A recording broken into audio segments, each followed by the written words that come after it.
High বন্ধুরা, তোমরা সবাই কেমন আছো? আশা করছি ভালো আছো। আমিও খুব ভালো আছি। Welcome to Bengali blogger Sonali. Welcome একটা নতুন ভিডিও নিয়ে। তা আজকে এখন থেকেই শুরু করছি ভিডিওটা। দুপুর হয়ে গেছে। আর তা চলো কী কী রান্না করি তোমাদের এক ঝলক দেখিয়ে নিই।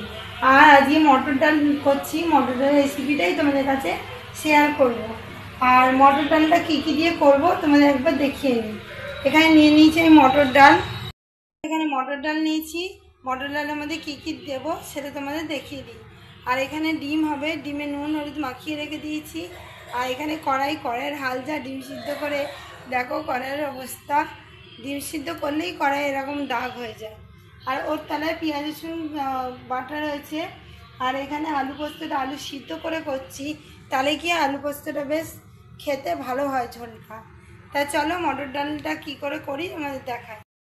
মটর ডালের মধ্যে প্রথমে আমি নিয়ে নেব নুন পরিমাণ মতো দিয়ে দেবো।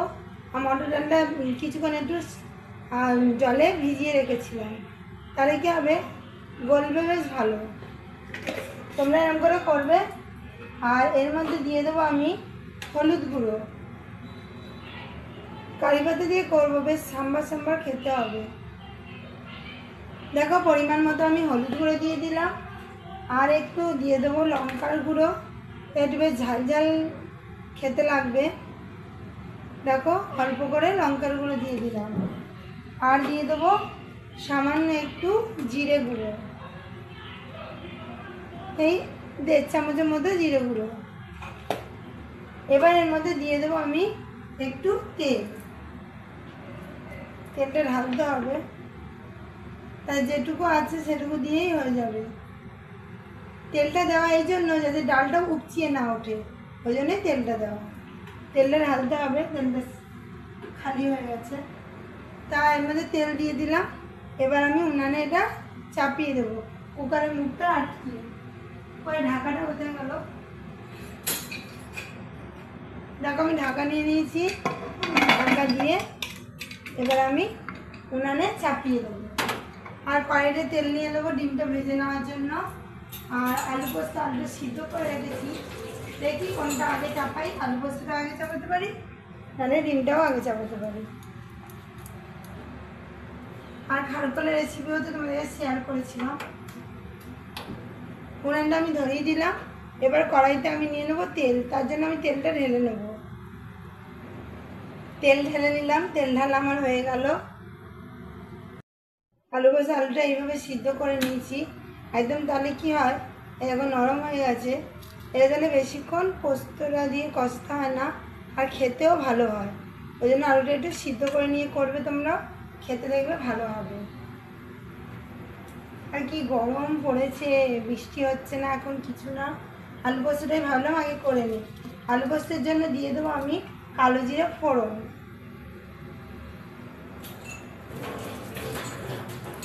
কালো জিরেটা ফোড়ন দিয়ে দেবো, দিয়ে আলু পোস্তটা করে নেবো।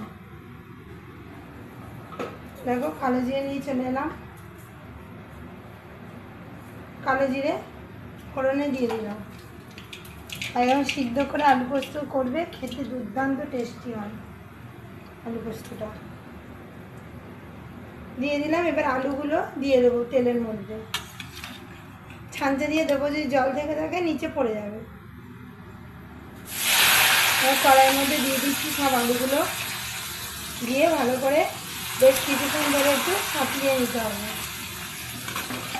জল আছে। চান হয়ে গেল? আমি চান টান করে চলে এলো। যা গরম করছে, আর চান করবে না। অনেকক্ষণ ঢুকেছে, ডেকে ডেকে বলছি বের হ, শুনবে না একদম কথা।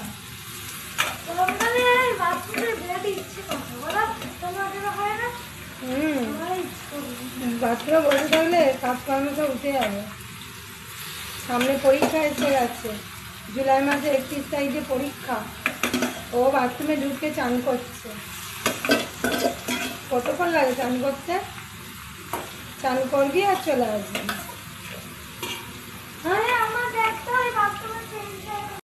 সিটি মারছে। আর এদিকে আলু পোস্ত দেখো বসানো আমার হয়ে গেছে, টকবক করে ফুটছে হয়ে গেছে। আর ডাল ফোড়ন দেওয়ার জন্য আমার ডালটা রেডি হয়ে গেছে, ঠিক এরকম টাইপের হয়েছে, গাঢ় গাঢ়। হাতটা একটু ধুয়ে নিই, যেহেতু ডালটা একটু সেই জন্য। আর এখানে আমি ফোড়নের জন্য নিয়ে নিয়েছি কিছুটা সর্ষে, আর এখানে লঙ্কা আর শুকনো কারি পাতা। সর্ষেটা আমি দিয়ে দিলাম, তার মধ্যে দিয়ে দেবো শুকনো লঙ্কা আর কটা কারি পাতা দিয়ে একটু ভালো করে নেড়ে চেড়ে নেবো। দেখো দেওয়ার সাথে সাথেই, যেহেতু তেলটা খুব গরম ছিল, দেওয়ার সাথে সাথেই ভাজা ভাজা হয়ে গেছে। এবার আমি কুকারের যে ডালটা সেটা তুলে দেবো। দারুণ সুন্দর স্মেল বেরিয়েছে, তোমরা এইভাবে বানিয়ে খাবে, খেতে কিন্তু মটর ডালটা খুব ভালো লাগবে। এবার ওর মধ্যে কিছুটা জল নিয়ে আমি এই ডালের মধ্যে দিয়ে দেবো, সামান্য একটু জল নিয়ে। আর এর মধ্যে সামান্য একটু চিনি দিয়ে দিয়েছি। এবার কিছুক্ষণের জন্য একটু ঢাকা দিয়ে দেবো, তাহলে ডালটা হয়ে যাবে। ডালটা আমার হয়ে গেছে, এবার আমি বাসনে ঢেলে নেব। পাত্র রেডি করে নিয়েছি, তোমরা এরকম ডাল বানিয়ে কিন্তু অবশ্যই খেও। আবার আমি কড়াই ধুয়ে নিয়ে চলে আসবো ডিম করার জন্য। ভাত টকবক করে ফুটছে, আর এদিকে আমি ডিমগুলো লাল লাল করে ভেজে নিয়েছি। এখানে ফোড়নে দিয়ে দিয়েছি গোটা জিরে, আর এইখানে পেঁয়াজ রসুন যে বেটে রেখেছি, এটা ডিম চিলি হবে, মানে চিলি সসও কিছুটা নিয়ে নিয়েছি আমি মশলার মধ্যে। আর ফোড়নে দিয়ে দেবো, গোটা যেহেতু ফোড়নে দিয়েছি, আর পেঁয়াজ আর রসুনও দিয়ে দিলাম, দিয়ে ভালো করে লাল লাল করে ভেজে নেব, যতক্ষণ না পেঁয়াজ রসুনের একটা কাঁচা গন্ধ যে থাকে সেটা যতক্ষণ না দূর হয়ে যাচ্ছে, ততক্ষণ ধরে পেঁয়াজটা ফ্রাই করে নিতে হবে। একটু বাদামি বাদামি কালারের হবে তখন মশলাটা দিয়ে দেবো।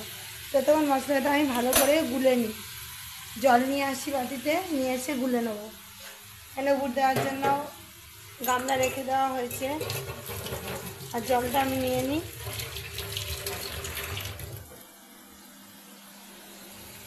জলটা দিয়ে মশলাটা গুলে নেব। চিলি সস দিয়ে করছি, ওই জন্য ডিম চিলি, এতে কোনো আলু দেবো না, এটা সিম্পল ডিম দিয়ে আর পেঁয়াজ রসুন দিয়ে আর মশলাপাতি দিয়ে হবে জিনিসটা পুরো। তো মশলাটা ভালো করে গুলে নিই, পেঁয়াজটা ভালো করে ফ্রাই করে নিতে হবে।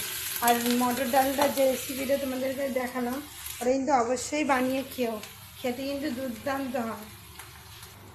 দেখো পেঁয়াজ রসুনটা যেই হালকা হালকা কালার এসে গেছে, এবার আমি যে মশলাটা করে রেখেছিলাম মশলাটা দিয়ে দেবো। সামান্য জল নিয়ে নেব, জল নিয়ে মশলাটার মধ্যে দিয়ে দিলাম। এবার এটা ভালো করে কুক করে নিতে হবে।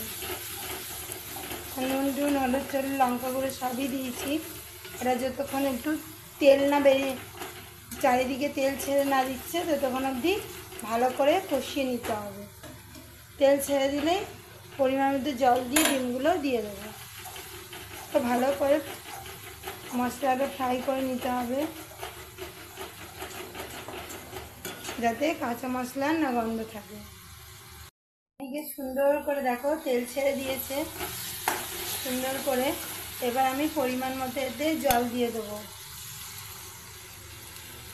দেখো একটু আমি জল দিয়ে দিচ্ছি, পরিমাণ মতো আমি জল দিয়ে দিলাম। জল দিয়ে এবার আমি ডিমগুলো একে একে ঝোলের মধ্যে দিয়ে দেবো। দেখো সব কটা ডিম দিয়ে দেবো, সব কটা ডিম দিয়ে সুন্দর করে লাল করে ভেজে নিয়েছি। এরকম করে লাল করে ভাজলেই কিন্তু ডিমের এটা যে কোনো জিনিস খেতে ভালো হয়, নাহলে এটা আষ্টে গন্ধ থাকে ডিমের মধ্যে, ভালো লাগে না খেতে। তো চলো এবার আমি ঢাকা দিয়ে দেবো, দিয়ে একটু ব্যালকনিতে যাই, তখন দেখলাম মেঘ ভাঙা রোদ উঠেছে, তো গরম লাগছে না, সেখানে একটু দেখতে যাবো যে রোদ উঠেছে না মেঘ আছে, আর তোমাদেরও দেখাবো। চলো দেখো ব্যালকনিতে চলে এসেছি, বাইরে রোদ কি প্রচুর রোদ। আমার মেয়ের কাণ্ড দেখো, সব খেলনাবাতি এনে ছিটিয়ে রেখেছে। দেখো এইগুলো নিয়ে খেলছিল, সেদিন সব কড়াই থালা সব কিছু এনে দিয়েছি, বাসন এই ট্রেটা এনে দিয়েছি, চা, সব খেলনাবাতি ছিটিয়ে রেখেও চলে গেছে। এই রোদের মধ্যে খেলা যায় বলো? কি রোদের তেজ, প্রচুর রোদ এসছে। চলো আচারগুলো দিয়ে দিই, তাকে কিন্তু খুব রোদ এসে গেছে। বাইরে দেখো কি রোদের তেজ। সব আচারগুলো আমি রোদে দিয়ে দিয়েছি। আম তেলও দেখো আর কতটুকুনি পড়ে আছে। আর এই আম তেল, এটা কাসুন্দি একদম তলায় পড়ে আছে। আচারটা এইটুকু আছে, আর এইটা বেশি খরচা হয়নি, এটা এইটুকু আছে। আম তেলটাই বেশি খাই আমরা মুড়ি ঠুড়ি দিয়ে বলো, যে কোনো কিছুতে বলো। কে এরকম খেতে পছন্দ করো যে আম তেল দিয়ে ঝালমুড়ি টাইপের মেখে খেতে, আলু সিদ্ধ, চানাচুর সব কিছু দিয়ে কে খেতে ভালোবাসো? একটু কমেন্ট করে কিন্তু জানাবে, তাহলে ভালো লাগবে। গাছগুলো সব কেমন হয়ে যাচ্ছে, রোদ্দুর তো রোদে মানুষই টিকতে পারছে না। আর গাছপালাগুলো কেমন পোকা ধরে ধরে যাচ্ছে। নাটুমণি তার ফুল দিচ্ছেও না। তা চলো রান্নাঘরে যাওয়া যাক। ডিমের ওটা চিলি ডিম বসিয়ে এসেছি, ওটা দেখতে হবে যে হয়ে গেল নাকি। চলো, অনেক ঘোরা হলো ব্যালকনিতে, আর ঘামও বেরিয়ে গেছে, এত গরম লাগছে যে বলার মতো না, প্রচুর গরম লাগছে। চলো রান্নাঘরে যাই। রান্নাঘরে চলে এসেছি, এবার ঢাকাটা খুলে দেখি ডিমটা হলো কত। খুলবো তোমাদেরকেও দেখাই। দেখো হয়ে এসছে, এবার আমি নামিয়ে নেবো। আর যে ভাতে মনে হয় জল লাগবে, আমি ভাতে একটু জল দিয়ে দেবো। মনে হয়ে গেছে, ভাতটা আমি এবার উপর দিয়ে দেবো। ট্যাংরাটা কোথায় গেল? ট্যাংরাটা তো খুঁজে পাচ্ছি না, এই তো পেয়ে গেছি। ভাতটা এবার উপর দিয়ে দেবো, নাহলে বেশি গলে গেলে না, যা রান্না করেছি ওই রান্না দিয়ে একদম যাবে না, ভালোও লাগবে না খেতে। দেখো ভাতটা উপর দিয়ে তারপর চারকোলটা করলেই ব্যাস কমপ্লিট রান্না। ভাতটা আমি উপর দিয়ে দিলাম, একটু জল খেয়ে নিই, প্রচুর জল বেসবে যায়, এত পিঠটা কামড়াচ্ছে না বলার না। জলটা নেই, জলটা নিয়ে আসি। কোনটুকুনি বোতল দেখো, এটুকুনি বোতলে জলটা খাবো, জলটা খেয়ে নিই।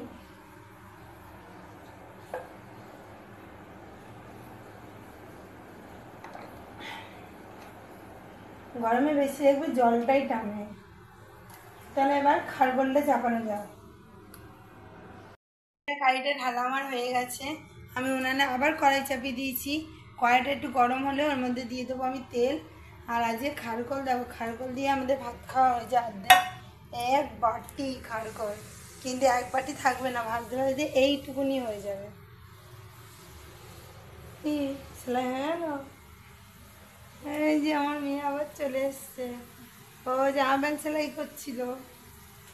করলে তাহলে শিখবে, স্কুলে সেলাই করে এই কাজ থাকে না, মানে টুকিটাকি করে। হ্যাঁ হয়ে গেছে, দাঁড়া, সদ্য ভাত উপর দিলাম না, একটু দাঁড়া। কড়াইটা আমার গরম হয়ে গেছে, কড়াইতে নিয়ে নেবো আমি তেল। বন্ধুরা এক বাটি খারকোল ছিল, কোন টুকুনি হয়ে গেছে। আর এটা একটু বেশি তেল লাগে, কারণ ভাজা ভাজা করা হয় না। আর একটু ভিনেগার দিয়ে দিয়েছি, তাহলে আর গলা ঢোলাও কুটবে না, আর কড়াইতে লেগেও যাবে না। ওই জন্য সামান্য একটু ভিনেগার দিয়ে তেলে নিয়েছিলাম, আবার ভিনেগার দিয়ে ভাজা ভাজা করছি। লাল লাল করে ভাজা ভাজাটা করতে হবে, আর খেতে কিন্তু খুব ভালো হয়। এইসবেতে একটু ঝাঁজ দিতে হয়, বেশি করে ঝাল না দিলে কি ভালো লাগবে খেতে? কি বস গিয়ে আমি দিচ্ছি খেতে, বসো। আমার হয়ে গেছে, আমি এবার পাত্রে ঢেলে নেবো। দেখো ঠিক এইরকম ভাজা ভাজা করে নেবে। এই রেসিপি দেখবে পুরনো ভিডিওতে আমার দেওয়া আছে, ওখান থেকে চেক করে নেবে। দারুণ খেতে হয় কিন্তু খারকোল, দেখো কত সুন্দর দেখতে হচ্ছে। আর একটুও কড়াইতে ধরেনি, শুধু ডিমগুলো সিদ্ধ করেছি না, সেন কড়াইয়ের কালারটা এরকম হয়ে গেছে। তো ছেলে মেয়ে বসে আছে, ওদের খেতে দিয়ে দিই, আর খারকোল দিয়ে ভাত খাবে, ওই জন্য বসে আছে। এই সব কটা রান্নাই কিন্তু খুব ভালো করেছি। ভাই বোনের জন্য ভাত বেড়ে নেবো আমি, ভাত বেড়ে ওদেরকে খেতে দিয়ে আসি। ছেলেকে দেবো, মেয়েকে দেবো, এটা ডালের থালা ছিল, এতেই দিয়ে দিচ্ছি। ভালো থালাই, শুধু ঢাকা দিয়েছি, সেই ডালডুল একটু লেগে রয়েছে, সেই দিয়ে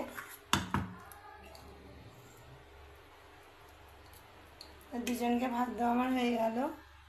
এবার তো এই তরকারি দিয়ে মেখে দিতে হবে, একবারে মেখে খায় না। চলো বন্ধুরা, দুজনের ভাত মাখা আমার হয়ে গেছে। আগে প্রথমে মেয়েকে দিয়ে দিই, তারপরে ছেলেকে দেবো। চলো ভাতটা দিয়ে আসি। এই তোদের জন্য ভাত নে, নে বস, নে বসে পড়ো, বসে পড়ো, বসে পড়ো। কেন ফোন না দেখে খেয়ে নাও। ছেলে মেয়েকে ভাত দেওয়া হয়ে গেল, এবার আমরাও সবাই খেয়ে নেবো। আবার বাইরে মেঘ করে এসছে, যেই আচারটাতে দিলাম আবার দেখো কত মেঘ। তা চলো খাওয়া দাওয়া করে নিই। আর ভিডিওটা অনেকটা বড় হয়ে যাবে, বেশি বড় করছি না। তো ভিডিওটা আমি রাখছি এখানেই আজকের মতো। কালকে আবার নতুন ভিডিও নিয়ে খুব শীঘ্রই আসবো। ততক্ষণ যেন সুস্থ থেকো, ভালো থেকো, সবাইকে ভালো রেখো। আর যারা আমার ভিডিও ভালো লাগলে লাইক কমেন্ট শেয়ার করো, আর চ্যানেলটা সাবস্ক্রাইব করতে ভুলো না কিন্তু। আর চলো বন্ধুরা, আজকে রাখছি। আর অবশ্যই কিন্তু মটর ডালের রেসিপিটা দেখো, করে খেয়ে দেখো, অবশ্যই ভালো লাগবে। বাই।